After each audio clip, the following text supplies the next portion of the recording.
तो पिछले एपिसोड में आपने सुना कि किस प्रकार अर्जुन रणभूमि में अपने संबंधियों को देखकर दुखी होकर बाण सहित धनुष को त्याग कर रथ के पिछले भाग में बैठ गया।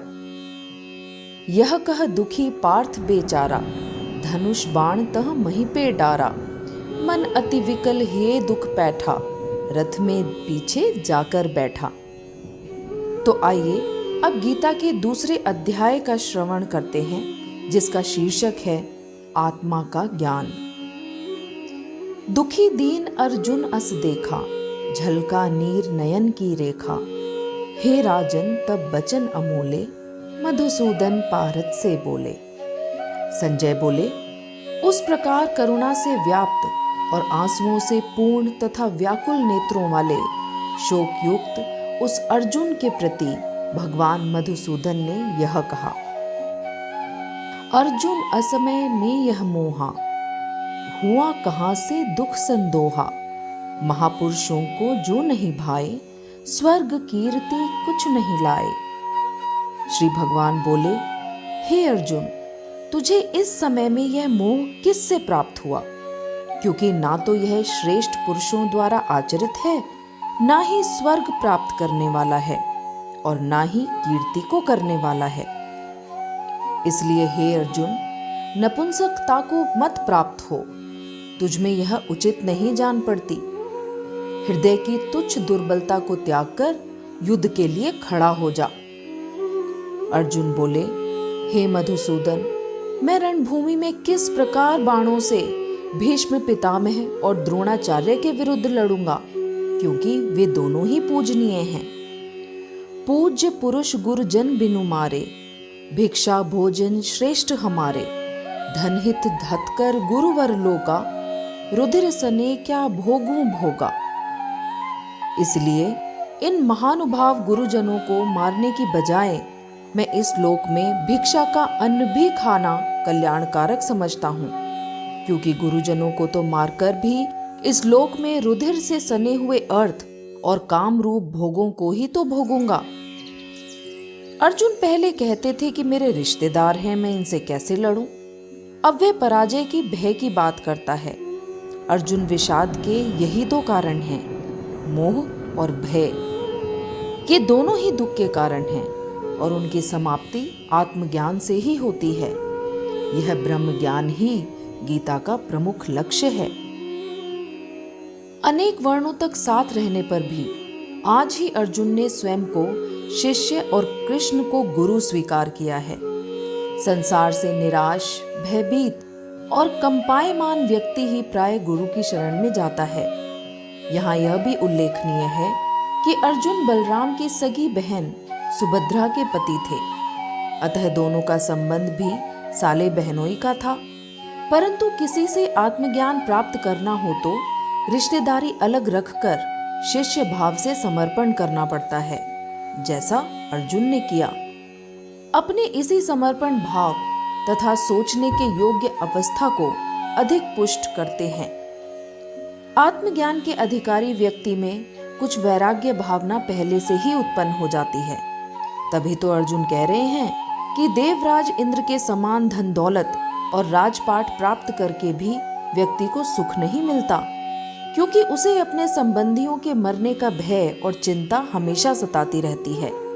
इसलिए अर्जुन कह रहे हैं कि धन दौलत और राज्य से मेरी चिंता समाप्त होने वाली नहीं। आत्मज्ञान के लिए घर छोड़कर भिक्षा मांगने का विचार भी अर्जुन के मन में आया था। यहाँ भी कर्म से मुंह मोड़कर वे युद्ध न करने की घोषणा करते हुए आगे कहते हैं, इस प्रकार निज हृदय खोला, श्री कृष्ण से पारथ बोला। मैं नहीं युद्ध करूं बनवारी, यह कहकर खामोशी धारी। जहां दो दल दुख पारथ पाता, विशद विषाद सभी संघाता। तहां अर्जुन हित वचन अमोले, मनमोहन मुस्काकर बोले। अर्जुन अपने क्षात्र धर्म के विपरीत युद्ध नहीं करूंगा यह कहकर खामोश हो गए, क्योंकि अनेक तरह के भय उनके मन में पैदा होकर उन्हें डरा रहे थे और वे डर डर कर कायर हो गए थे। उन्होंने स्वयं ही स्वीकारा है कि कायरता के दोष से मेरा स्वभाव नष्ट हो गया है, यानी कई प्रकार के भय मुझे डरपोक बना रहे हैं। संबंधियों के मरने का भय, अपनी हार का भय, कुल नारियों के दूषित होने का भय, वर्ण संकर संतान उत्पन्न होने का भय, पिंडदान आदि परंपराएं लुप्त होने का भय। अनेक प्रकार के भय उसे भयभीत कर रहे हैं। आत्मज्ञान के बिना हर आदमी को इस प्रकार के मिथ्या भय डराते रहते हैं। भगवान कृष्ण के समक्ष समर्पण करने पर भी अर्जुन का भय दूर नहीं हुआ, क्योंकि किसी महात्मा के समक्ष केवल समर्पण से ही भय दूर नहीं होता। हाँ, यदि वह महात्मा कृपा करके ब्रह्म ज्ञान का उपदेश यानी दीक्षा प्रदान कर दे और शिष्य को गुरु कृपा से आत्मदर्शन या ब्रह्म का साक्षात्कार हो जाए तो सभी प्रकार के भय अवश्य दूर हो जाते हैं। अर्जुन अब भी डरे हुए हैं। इसका प्रमाण यह है कि पलायनवादी होकर कर्म से मुंह मोड़ रहे हैं और बिल्कुल खामोश होकर बैठ गए हैं और कुछ कह भी नहीं पा रहे हैं। अर्जुन के मन में जो भय का भाव है वही उसने खोलकर सद्गुरु भगवान कृष्ण के सामने सच सच बता दिया है। कुछ कपट नहीं किया, कुछ छुपाया भी नहीं। इस प्रकार दिल खोलकर सच बोलने वाले सरल हृदय अर्जुन ने निष्कपट भाव से समर्पण किया है। इसी प्रकार समर्पित होने वाला शिष्य ही ब्रह्म ज्ञान का अधिकारी होता है।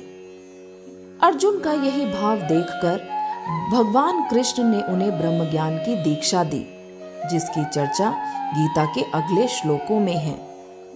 यहाँ यह भी उल्लेखनीय है कि जहाँ 18 अक्षौहिणी सेना मरने मारने को तैयार खड़ी है, युद्ध का बिगुल बजते ही खून की नदियां बहने वाली हैं, ऐसे भयानक समय में और स्थान पर भी निहत्थे कृष्ण मुस्कुरा रहे हैं, प्रहसन्निव यानी हंसते हुए से हैं। दूसरी ओर अपने समय के सर्वश्रेष्ठ वीर महारथी अर्जुन के भी छक्के छूट रहे हैं और वह डरकर उदास बैठे हैं। यह अंतर ब्रह्म ज्ञान का है। अर्जुन को अभी ब्रह्म ज्ञान नहीं हुआ है, इसलिए डरकर खामोश बैठा है, परंतु भगवान कृष्ण क्योंकि ब्रह्मज्ञानी ब्रह्म रूप महात्मा हैं, योगेश्वर हैं, इसलिए मुस्कुरा रहे हैं। यहाँ तक गीता में इतिहास चर्चा ही विशेष रूप से की गई है। यहाँ से आगे यानी दूसरे अध्याय के 11वें श्लोक से गीता का दार्शनिक पक्ष प्रारंभ होता है, जो सबके लिए उतना ही उपयोगी है जितना अर्जुन के लिए। कुछ विद्वानों ने यहाँ तक के इतिहास का भी प्रतीकात्मक अर्थ करके कहा है। ग्रस्त अथवा संसार यानी माया का कुरुक्षेत्र तो सबको ही जीतना पड़ता है।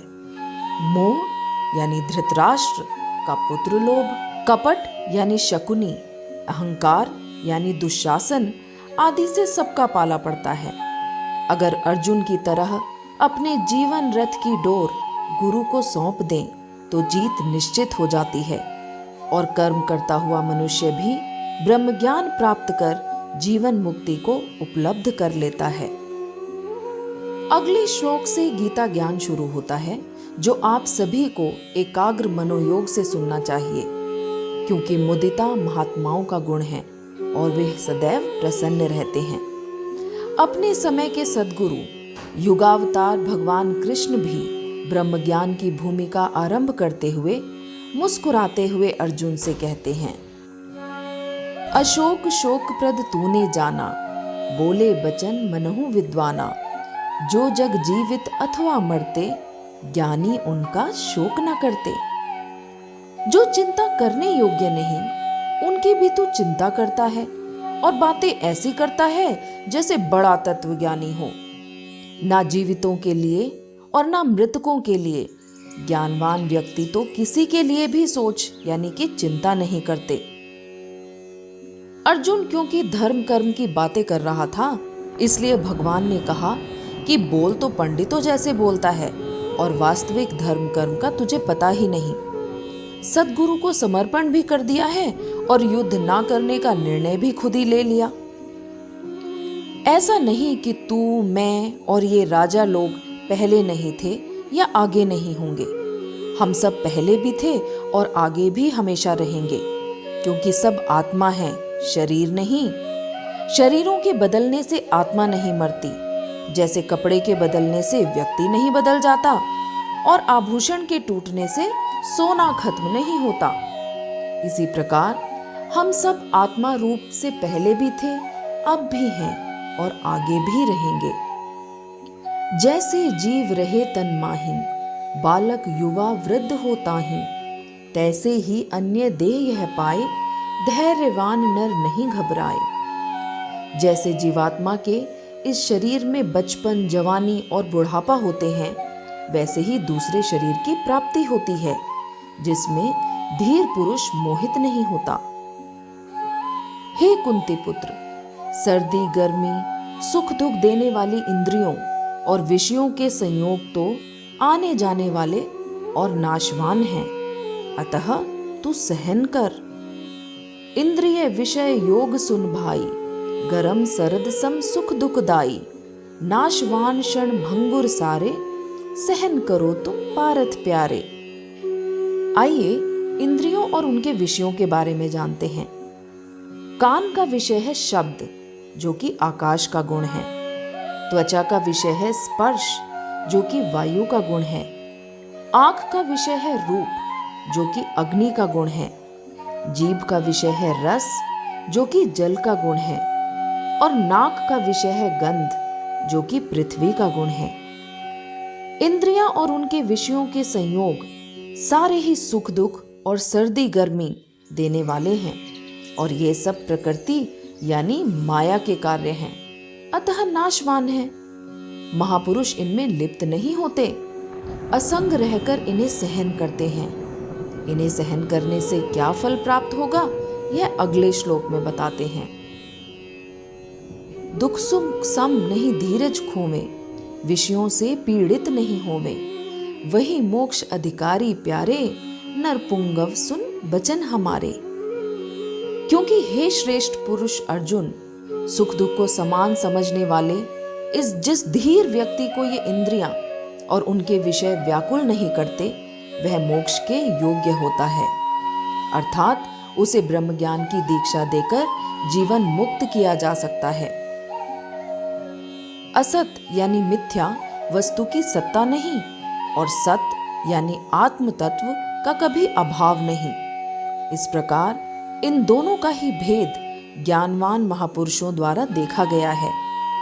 शरीर तो कभी रहते नहीं और आत्मा कभी मरती नहीं, यानी एक ब्रह्म सत्य और अविनाशी है, तथा शेष सारा दृष्टमान संसार सपने की तरह मिथ्या है।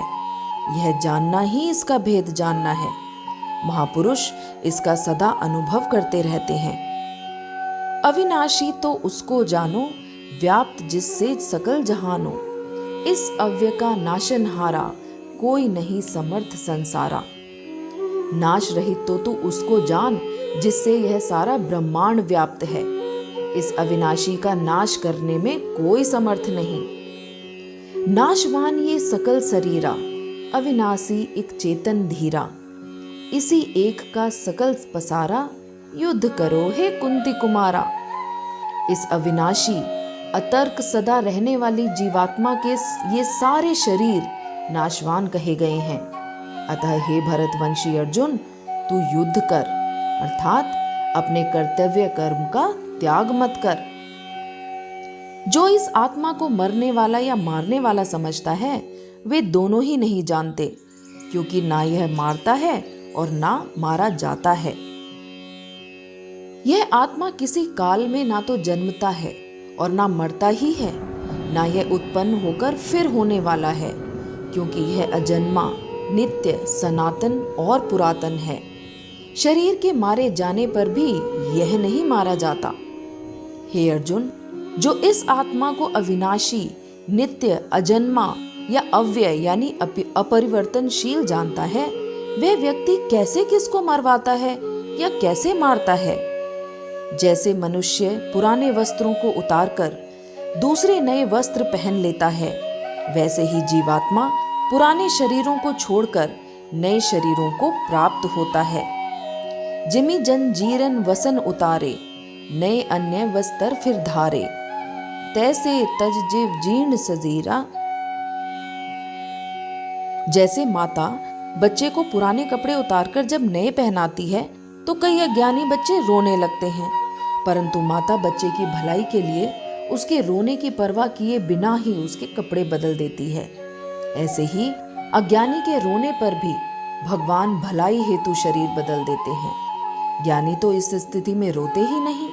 हाँ, अज्ञानी को जब तक ब्रह्म ज्ञान नहीं होगा वह अनेक प्रकार के शरीर बदलता रहेगा और रोता रहेगा। अब अगले 3 श्लोकों में अन्य प्रकार से आत्मा की नित्यता, निराकारता और निर्विकारता पर प्रकाश डालते हुए उसके विनाश की आशंका से शोक करना अनुचित सिद्ध करते हैं, जिसका श्रवण हम अगले एपिसोड में करेंगे। धन्यवाद।